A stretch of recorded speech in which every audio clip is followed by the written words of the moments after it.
Oh, yeah. Right. You did it. So sorry. I was like, what? No worries at all. This is not a problem. So Okay, I'm glad we so were able to do this. sorry. Our superintendent we were at the same place, same time. So I'm like, oh, Doc, I'm sorry. So, okay. So we No were worries. talking about facilities.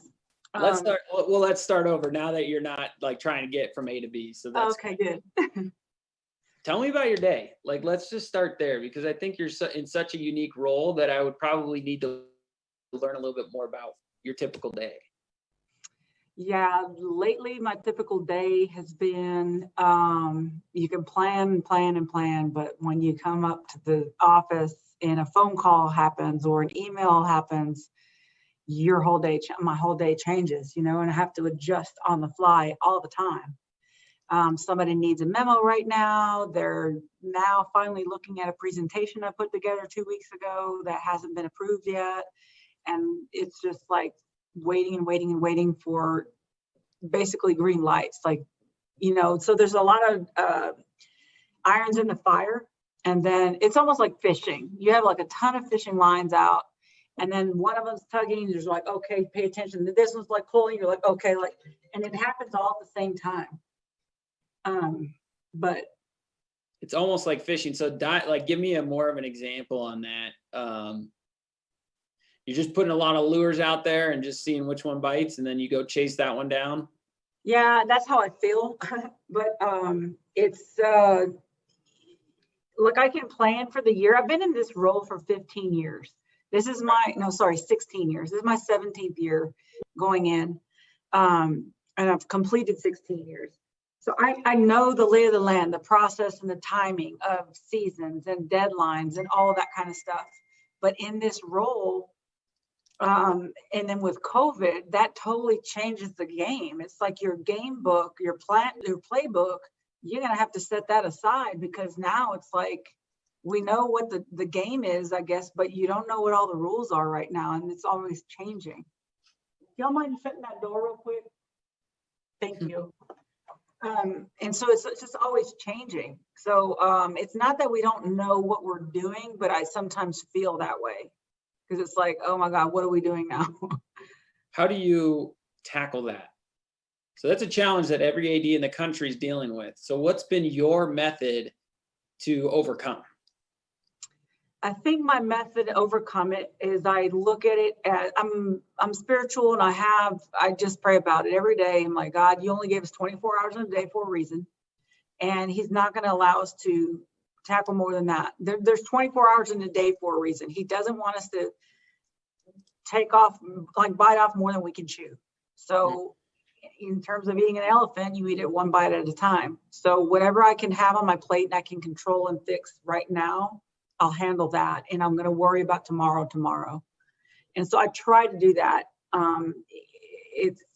Yes, we have to plan, and yes, we have to anticipate deadlines. Yes, we have to, be in meetings and things like that. But I think that's how I approach it. And I sometimes have to center myself and calm myself down and not let it, get too overwhelming for me. So, because if I'm overwhelmed and stressed, I won't be able to do a good job. Yeah. Do you ever find, this is me right now. Ooh, I got to get with them. Oh, this happened. Like you're just constantly just trying to partial out all your little bits of minutes out there to all these different projects. And I never feel that all right, I'm just going to sit down and this is what I'm doing. That anxiety gets at people. So, I get what you're saying, the 24 hours a day, eating it one bite at a time, but are there rules that you make for yourself in terms of, in terms of organizing that mess? Are there certain habits or rules that you have specifically?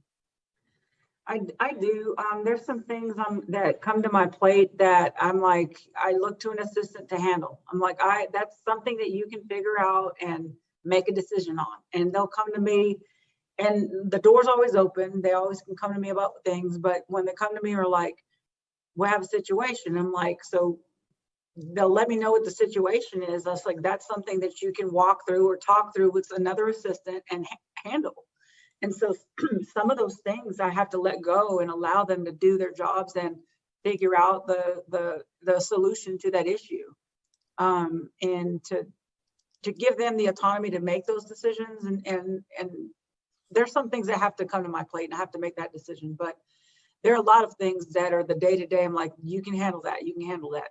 When I give them a project to do and I know that an event's coming up or a deadline's approaching, I say, hey, go get with, I partner them up or group them up and say, hey, figure this project out and let me know how it goes. I don't want to be part of that process because I mean, what's the point of me giving you that project if I'm going to be involved in all that, the planning of it?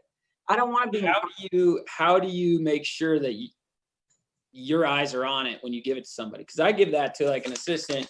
Yeah. Okay, here's this project. It's you. It's all you. But I got to deliver it to my superintendent over there. You got to look at it. Yes. That's the whole thing too. And some of them get frustrated with me because I have to put my eyes on it. And I'm like, I'm sorry, you're not going to, I said, go and work on it. That doesn't mean submit it out into the world. That means work on the project, make the final, talk it through with whoever, make the final decisions, and then present it to me to put my eyes on it for final approval. Once it's ready to be released into the world, then either I need to send that to my supervisors or they can post it on the website and we're good to go. But I've already put my eyes on it. And then some get frustrated because I have different levels of assistance. So some can take it and run with it and they hate for me to, to tweak it and change it. And then I have some that are like, need that. So I have the spectrum of assistants that I have to balance the different personalities and the different working styles. And that's been a challenge also, because I'm new in this role. This is only my second year in the role.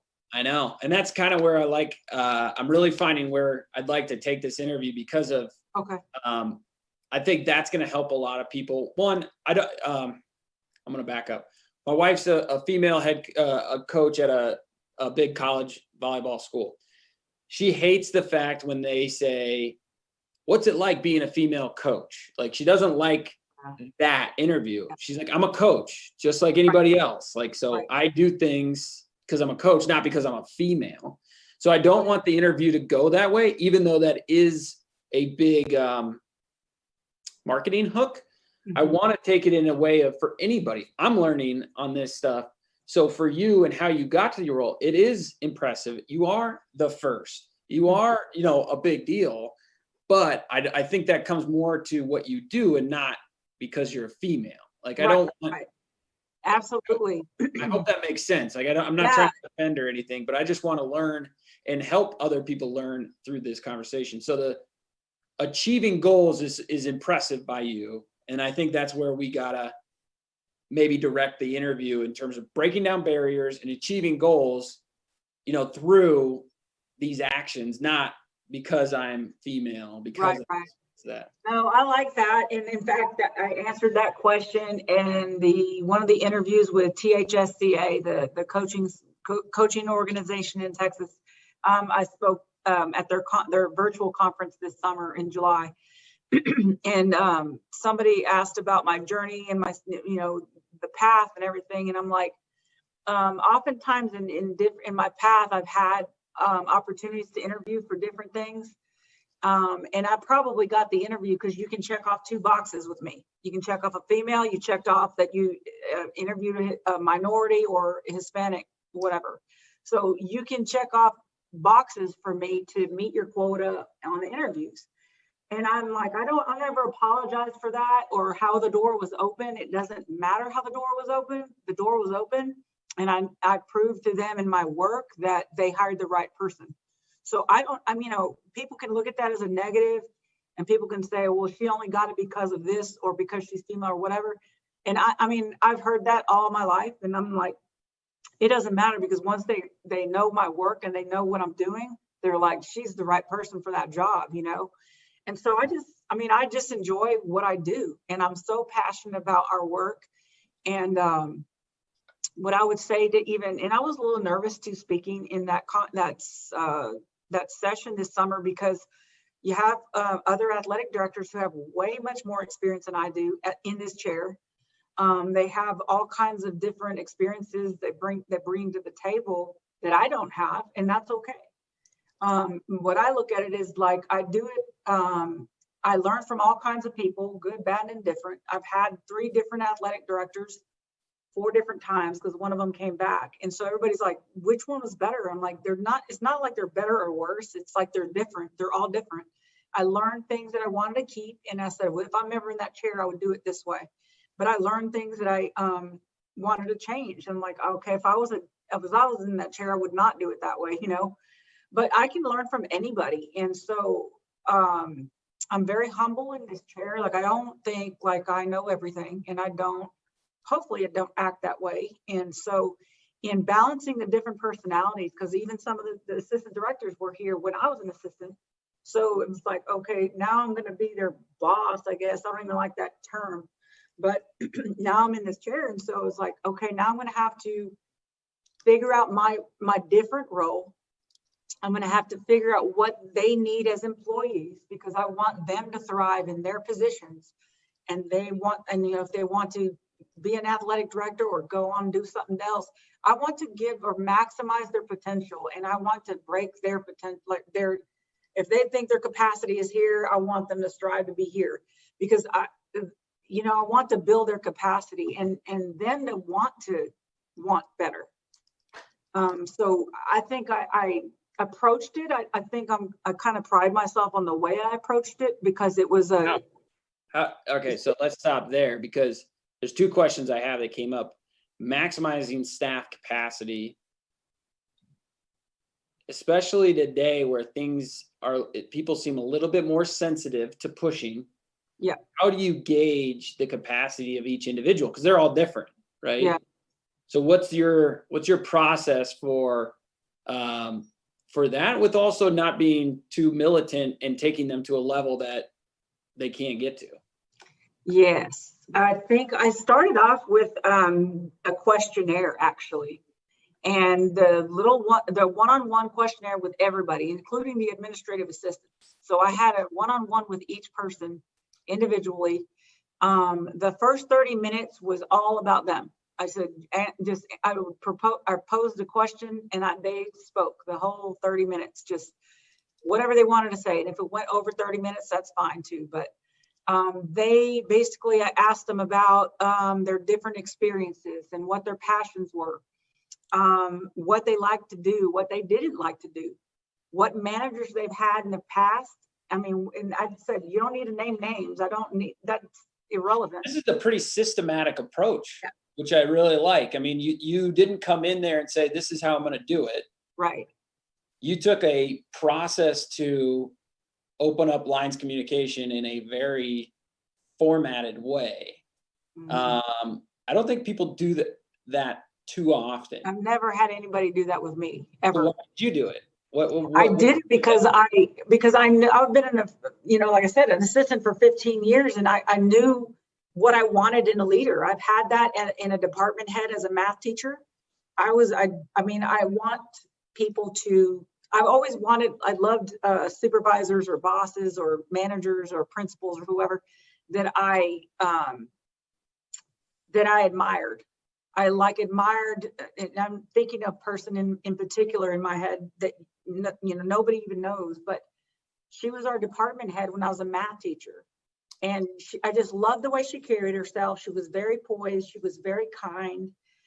She's funny, sarcastic and stuff, but she was very respectful of everybody and all the diverse math teachers and different personalities. And some were old, some were young, some were different ethnicities, all over the spectrum. And I just admired that. And so you learn some different things from different people, and just by observing and watching. And then even not in our company, even in a company like Southwest Airlines, like I Googled, like, why do people want to work there? And it's just so intriguing. And I wanted to, yes, we're in a totally different business, but I want people to want to be happy working here, and how do I find out what makes them happy? What makes them happy doesn't necessarily make me happy, or vice versa. So I wanted to get to know the person, kind of what, everybody asked me, like, what's our vision? What's our mission? I said, I'm not going to even put that out there until I know who are we working with? Like, why are their opinions and their ideas not part of that mission? It should be. It's not my mission, it's our mission. So I think just that angle and that approach that I took, it was so beneficial to me as a very first time leader, and or head of the department or whatever you want to call me. But it was, I learned so much. And then at the end, the second part of that session was, I asked them about their managers and what qualities did the manager have that you like the most? What qualities did you not like, do you like least? And then at the second part of it was more about my style and how I approach things, because they need to also learn how to approach me. When do you come in and ask a question? Or do you like email? Do you like text messages? Or they need to know how to communicate with me. And I didn't have that relationship before. Last week we did a behavioral style. We've done that before, but there's some different ones. And that one I think was most effective. It was a couple weeks ago, because we did a huddle. We do a huddle on our staff meetings. It's just like a get to know you, just quiz, or it's not even a quiz all the time, but it's just different activities you do just to start the meeting off. Is that your whole staff, or is that your internal staff, right? So I've heard of superintendents doing it, like the janitors take it and everybody takes it. So what's the dynamic there? Yeah, that can be, I actually want to purchase, you have to buy that because to get the true results. So I do want to invest in that for our coordinators. But we did one that was free, and you could just do that. It's basically a manual thing. I like the one that forms or generates the responses for you, because you can't sway yourself into one category or another. But we did the one that you can just check off different personality types and things like that. But it was very intriguing because we did this also in a separate leadership group that I'm in. And that one, I did get my automatic responses generated for me. So it pushes me into a group on this is how you operate. But it also gave us the notes on how people receive or perceive you. And so like receive your responses, or how do they, because you can say a response in a joking manner and you'll receive it differently than the next person.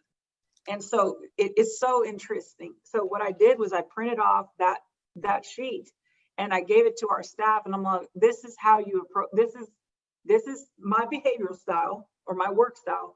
I said, and it shows you, I said, it's so interesting because it says, I don't even know verbatim, I don't have it with me right in front of me, but it says like, you like things to the point, you want to be direct, you don't formulate answers right away, you wait for all the facts, blah, blah, blah. I'm like, that is me to a T. Because that helps that conversation, because you learn that when you work. I took over this job 3 years ago. And when I first came in, it was a bunch of ideas. And whoa, that's not what we do. And I did not know how to work with my boss well. Right. I learned a lot of mistakes of being like too out there, too idea based, and too go. That I needed to learn how to give those ideas. And it took 2 years. Like it was hard. I'm going to send it to you because it's so funny, because it says and then one of my close friends, he's like, this is so you. Like when they come in and they want to tell me something, I wish I had a remote control and I want to put fast forward, like just what's the point? Yeah. Like to the point. Like I also have to learn them, because if they're a different work style, then they probably need to voice it all, to let them feel relaxed and be able to get it all off their chest. Sometimes they just want somebody to listen to them. So I have to learn to calm down and let them talk about it, even though like in the back of my brain, I'm like, is there a question anywhere near like the point? So it's one of those things, like I'm a kind of fast forward, what's the question? Think about it, like we need to if we are going to maximize potential, we need to maximize our communication styles, and we need to be as efficient as possible, because it's fun. My wife is extremely efficient, and she looks at my day to day and she's just like, that could be done faster. Like if she worked with me for one day, it would drive her nuts. Like I know it. I just know it would happen, but there's a style to it. But then too, it's like, well, if you have a staff, you have to break that mold and get that most efficient if we're going to be able to do this. So with your situation, I mean, I got the notes here. You have 22 high schools, 31 middle schools. Yeah. Right.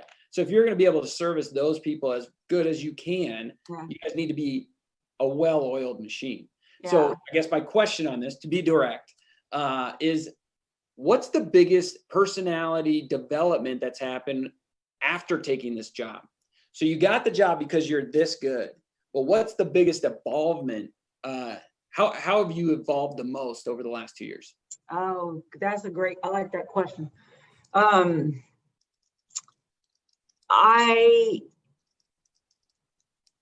think I don't know, people may say different, but I think I'm self-aware, like more self-aware than I was because, Now more than ever?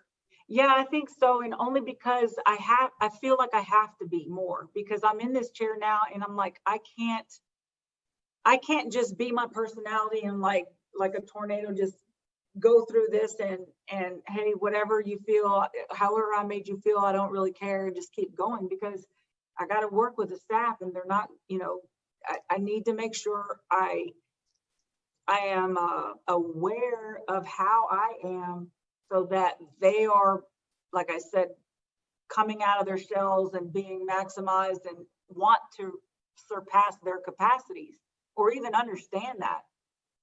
Some people don't even know about capacities and they don't, it's like you're not getting everything out of your staff. But like a coach with an athlete, like when they come in, they'll look at a time or a bench press or a skill and they'll say, I'll never be able to do it as good as them. But by the time they get to be a senior, it's like they're crushing it. Right. And it's just developing people and understanding people. And I think I've tried to become a little bit more aware because I catch myself. If I give somebody a real sharp answer, and sharp in a negative way, not like brilliant. But if I'm short with them, I'm like, I'll come back and I'd bring them in the next day. Look, I'm sorry. I know I was aware of how I responded and I shouldn't have done that. So there's oftentimes I've apologized quite a bit already this year, and I think I'm getting better at waiting before I respond or taking a step back and let me think about it. Let me think it through. Because I don't want them to not want or be afraid to come in the office and ask questions or be afraid to make a mistake. I'm like, hey, we're all going to make mistakes, but let's do it this way. At the same time, I want to grow them. I want them to be, have that eye for a misspelled word on a memo or something, it's like, this is not acceptable. So they think I'm crazy weird with my formatting and my eye. And I'm like, you know what? And I told them this the other day when I shared my personality profile or my behavioral style. I said, I know y'all think I'm so weird, but I think about our brand and our name, and it's not Sylvie Salinas, it's our brand and name. So anytime you send a memo out and it's not, it's not the certain format or it's not what I think can be better or excellence, to me, I'm not going to cut some slack because I don't want to bother you or have you do it again. Like, I'm not going to lower time. So I love this because it's that debate on, I can get it 10% better if I spend 80% more time, right? Just to get it that last little bit. So how do you debate that? Are you an A+ all the time and that's the standard? Or are you A- if I can get to the next project faster? I like the way you worded that. And that's really what we talked about, because I told him about I said, if you say excellent, to me, that's like no room for error. I said, I know we're going to make mistakes, but there's some things that we don't need to make mistakes and be okay with it. So like a memo or formatting or a misspelled name, like don't misspell people's names, like don't do it. And so just little things like that. We're like, to me, I don't want to say the L word, but I feel like sometimes we take the lazy approach where it's like, oh, that's good enough. To me, if we're talking about excellence and striving for excellence, good enough is not there. Good enough's okay. You checked off the box, you completed the job, but is it great? I And want how to does be that great. mentality translate down to your coaches? It's Because people know probably if they're sending an email to you, or at least the campus coordinators are sending an email to you, like it's got to be dialed, right? It kind of sets the tone all the way down. It does. And I think there's some things that it's just like a back or forth reply, like, hey, but when you're copying a principal or an ED or anybody above us or the UIL, you have to just at least look and sound educated. We're not texting each other on a, hey, what's up? Or, texting, what do they call jargon or whatever. It's got to be right. And so I think. Do you think that COVID gave us an excuse for a while? To be lazy? To not get back to people, to kind of, like my wife, I was listening to another AD talk and he's like, 2 months ago, it was just do whatever you can to get the players on the field, get the kids able to play. But now the expectation is everything's expected again. So it's like, you can't use COVID as an excuse anymore. It's like expectations are there. You know what drives me nuts is 5 months ago, I guess that was March. I don't know, 6 months ago, whenever March was, when we shut down, we started having these Zoom meetings and everything. And I said, do not waste your time. I said, if you're sitting here waiting, that's a problem. I said, because when we get the green light, I don't want you to start, let me go find my coaching stuff and let me go find this and let me go find my equipment and we don't have a volleyball net. I said, what have you been doing for 5 months? Right. You're not preparing yourself. You're just sitting and waiting. I go, that's a waste of time. Like you're wasting your life and your time. And it's hurting. Out of all the coaches, we've had a lot. I probably don't know about half of them, but there's a good few that have called, we need a volleyball net or I said, what have you been doing for 5 months? Like, why didn't you figure that out in March? Now it's time to open the doors and get kids back to practice and you don't have the equipment that you need. Like, that's no excuse. Like, that burns me up. It's like, you didn't plan. You didn't prepare. So you got to be prepared all the time. It doesn't matter. And so we might not know what it is, but we're going to be prepared to make adjustments or at least get ready, I know you don't want to hear this and so much work has gone into football, but are you guys prepared for basketball? That's the other thing. The other sports, everybody's like talking about, right. Everybody's talking about the 4 fall sports. I'm like, I know we keep talking about the 4. I said, but basketball is right here. And it's already the end of September and we're about ready to start basketball. So the answer to the question is yes on our end, but I don't know I'm pretty sure our coaches are ready to get back at it. But we're going to have to, that's actually my meeting tomorrow morning with our coordinators. I'm like, okay, we've been talking about football and cross country and team tennis and volleyball. I said, but guess what? Basketball's right here. So on that point, because Texas is behind some of the other states, I think being a national conversation would be good to go into, okay, here's what we're doing in terms of football in Texas. We're getting off the ground. Cover that just as an update.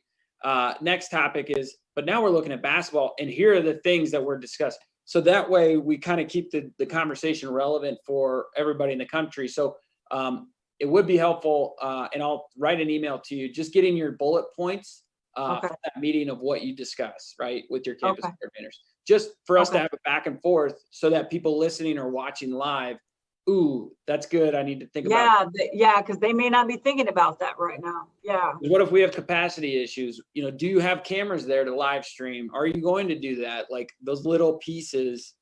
Speaking of, what do you guys do any live streaming? Yeah, we actually started that this year. So right now we, with NFHS Network, we installed, or we had cameras installed at all of our central facilities. The bad thing about that is not everybody plays there, or if you play on campus, like a middle school, you're not going to get it live streamed unless you play in a central facility. We're now in the process of getting them installed at the high school campuses, at the competition gyms. But again, not all the high schools have competition gyms right now, so they won't have live stream unless they play at a central facility or. But you're pushing for it. You're trying to get that opportunity. Yeah, but we can't get a competition gym built because of that. I mean, they're just going to have to either play at a central site or at a competition gym that does have the cameras, or not get it live streamed.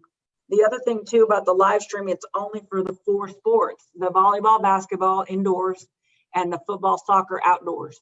We could probably live stream track meets also at the, we have 5 tracks, I think, or 6.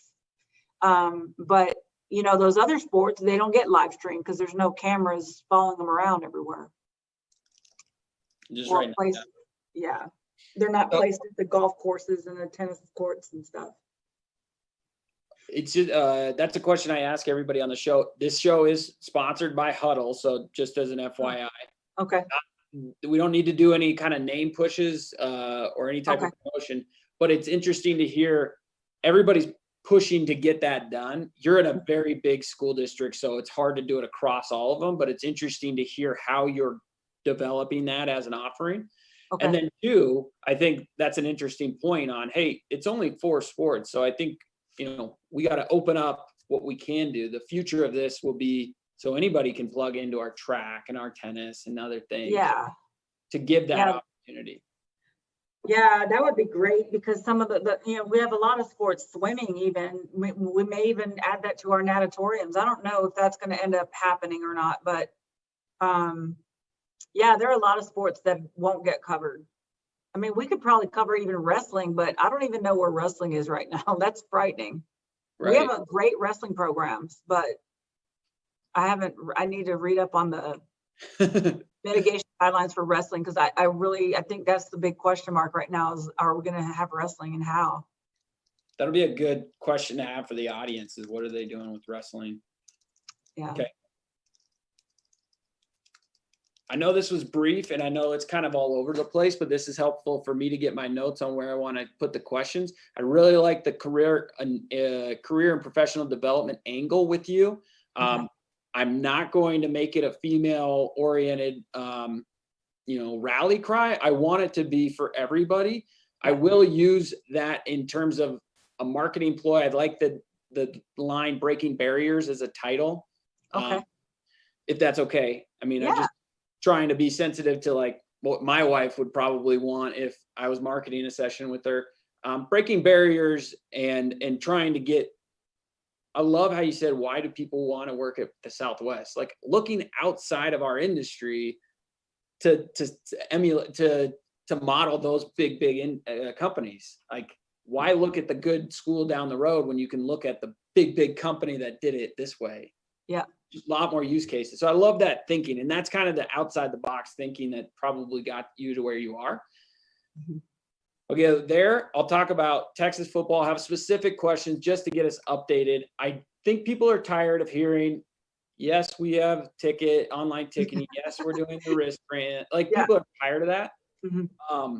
But what's interesting about you guys is this is the first time, I think there's 2 things. It's the 100th year of UIL. Yes, for football. Mm-hmm. 100th year of UIL football. And then it's the first time ever you'll have state playoffs after Christmas. Yeah, definitely. Okay. So my questions will be on that. I'll get them to you beforehand. Wednesday night is when I'm aiming for it. So if there's anything you need to look up or anything, hopefully won't, but I just want to give you a heads up. And then I will come down into breaking barriers, football update, and then getting into what's next, because you're a pretty forward thinker. And I want to kind of have that conversation as our next thing, whether it's not going to be technology focused as a whole, but it'll be, we got to think about basketball. We got to think about these things. This is what we did in our meeting. I know that's a lot. I'm just trying to save you time and be. Yeah. No, I'm excited. I appreciate you you're circling back and including me in this. I loved it. I was excited that first one, and I think it just went a different way than I thought, but I'm excited. Yeah. we had such a good pre-interview call on the roundtable, and then I only like got to you like twice because that one guy took like 20 minutes on his what was his name? The God, guy from Sherilyn. golly. It was So funny. like 8 other people to get to, and it's like, you gotta be kidding me. I know, that's what's so hard. It's like, oh, try to keep your answers short when there's other people on there. So, No, but this yeah. is one-on-one, 30 minutes. So we'll get on at 1:30 Eastern. So that's 12:30 your time. Mhm. And we'll just kind of make sure cameras are good, lighting's good. Yeah. And then we'll start up. We'll go over the questions if there's anything we want to take out. And then we'll go and have a great conversation, and then it'll be over. Yes. Okay. I'm excited. Thank you so much, Patrick. All right. You have a great rest of your day. Okay. See you